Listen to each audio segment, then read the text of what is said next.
lately we've been getting some very strange news, man. For one, earlier today we made a video on James Harden being open to relocation according to multiple sources, but we cited Mark Stein. And then after the Los Angeles Lakers literally won a game, we got word that Frank Vogel's job might be in jeopardy, and this is coming to us via Sam Amick of The Athletic. And this is after they beat the Utah Jazz, mind you, and literally in the article it says it doesn't matter that they beat the Utah Jazz, Frank Vogel's job is still in jeopardy. So before we get to the content, I just want to let you guys know we're giving away a follower on my Instagram page another $500, and we're giving away a subscriber that turns on our notifications on this channel $500 as well. Now that we got all that out of the way, cue the intro.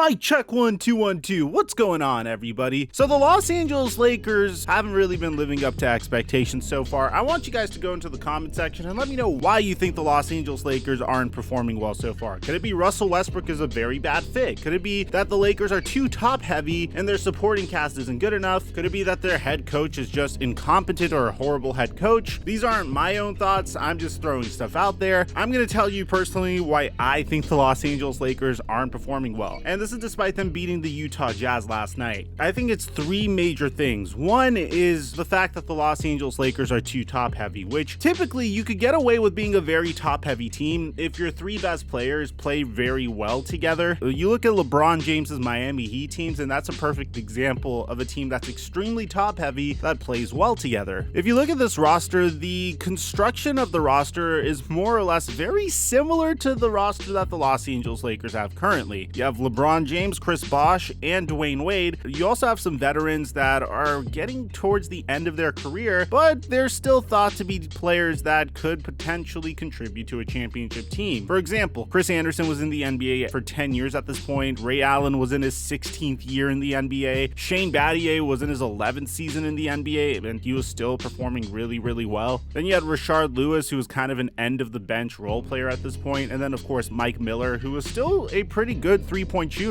I'm assuming that this year's Los Angeles Lakers were kind of going for the same thing when they signed Carmelo Anthony, who's in his 18th season in the NBA, Trevor Ariza, who's in his 17th season in the NBA, and DeAndre Jordan, who's in his 13th season in the NBA, and brought back Dwight Howard, who's in his 17th season in the NBA. And then you also have some very savvy role players that haven't been in the NBA for nearly as long as the other players that I've been mentioning, like Kent Bazemore and Avery Bradley and Darren Collison, who just came back out of retirement, and Wayne Ellington. But for the most part, I'm assuming the philosophy was still the same. Have Russell Westbrook, who's on a supermax contract, team up with LeBron James and Anthony Davis, who already won a championship together, and this will take off some of the load from LeBron James's shoulders in season 18. And lo and behold, LeBron James is still playing damn near 37 minutes per game. And honestly, what he's doing is absolutely remarkable at this point, but you don't have to be a genius to realize that this isn't working out. The Lakers are extremely top heavy, but the big three of LeBron James, Russell Westbrook, and Anthony Davis, well, Anthony Davis hasn't been playing recently, hasn't necessarily been the greatest big three. And this isn't anything against Russell Westbrook, man. I think I speak for all Laker fans when we said we want Russell Westbrook to work out, a guy that literally went to my alma mater, UCLA. That's someone we're rooting for, but I'm assuming another dimension to this, the fact that the role players aren't the type of role players that could elevate a average to below average big three. Another scapegoat for this entire situation might be Frank Vogel. Now, what's really funny is a couple of nights ago, the Los Angeles Lakers had a world-class beatdown against the Denver Nuggets, and they got beat down so badly that Magic Johnson took to Twitter to call out the Los Angeles Lakers, which is even funnier to me because Magic Johnson literally left the Los Angeles Lakers without Jeanie Buss knowing after failing to trade for Anthony Davis just so he could join NBA Twitter to clown on the Los Angeles Lakers. Now, Now, the next dimension of this would probably be their head coach doesn't know how to use his team.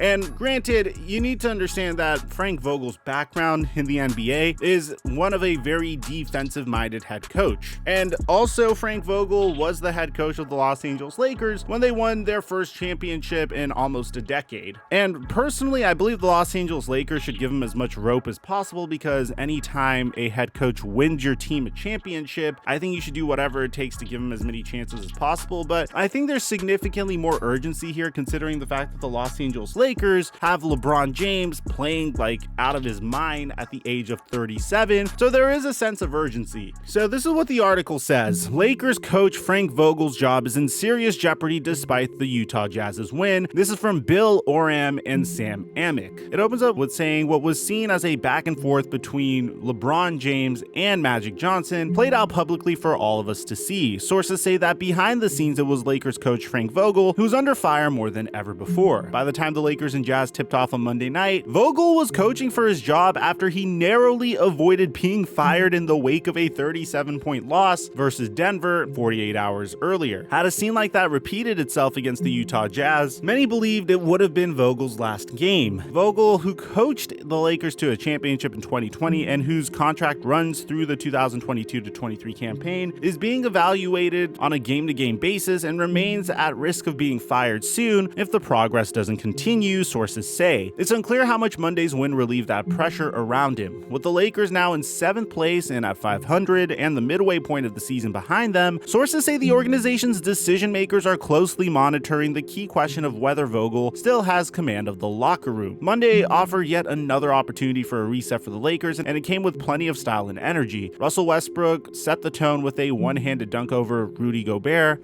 The significance of players like Avery Bradley, Austin Reeves, and Stanley Johnson, who signed his third 10-day contract with the Lakers on Monday before scoring 10 of 15 points in the fourth quarter, speaks to how much trial and error this season has required. On Monday, Vogel was rewarded with almost a total reversal from 2 nights earlier. Effort was not in question as the Lakers dug in defensively, holding the league's top offensive team to its second lowest point total of the season. Vogel says, "It's what's been commanded of our guys. It hasn't showed up the last couple of games. We've all been disappointed, we've all been called out and coached hard on it, and it finally came out." It cites the turbulence of injuries to Anthony Davis and LeBron James, but apparently after the Lakers lost in Denver, Russell Westbrook questioned the Lakers' effort, while Dwight Howard questioned their commitment to defense. Now, this is where it gets really interesting, because it begins to bring in Jeannie Buss and Rob Pelinka and LeBron James, saying that from owner Jeannie Buss to general manager Rob Pelinka and LeBron James on down, the message being sent is the same. Even with all the setbacks, this isn't good enough, not even close. The win over Utah, which was arguably the most impressive of the Los Angeles Lakers season, came as the schedule hit its most treacherous stretch. The Lakers will host Indiana on Wednesday, then start a 6-game road trip through Orlando, Miami, Brooklyn, Philadelphia, Charlotte, and Atlanta. They will also face the Milwaukee Bucks, Golden State Warriors, and the Utah Jazz before next month's All-Star break. So holy crap, if Frank Vogel gets blown out by any of these teams, then he is absolutely screwed, because the article continues to say that any notion of Vogel being completely safe this season vanished in early August, as when The Athletic reported in late September that he was given an extension that included 1 additional season. It was an uncomfortable compromise of sorts, but a way to reward him for the massive part he played in the title run in the Orlando bubble, while also leaving the door wide open for his potential dismissal if this superstar experiment didn't work. The integration of Westbrook to the existing duo of James and Davis has been clunky, as many expected when Pelinka traded what remained of the Lakers' championship depth for the former MVP. The Lakers' defense has suffered a precipitous decline, ranking 18th in defensive efficiency after beating Utah, and the offense is just 24th, while the Lakers' net rating is 23rd. Prior to Monday, the Lakers had struggled mightily to beat the better teams in the league. The coaching staff has been well aware about the significant pressure for months. Sources say that it was made clear to the staff early on this season by Kurt Rambis,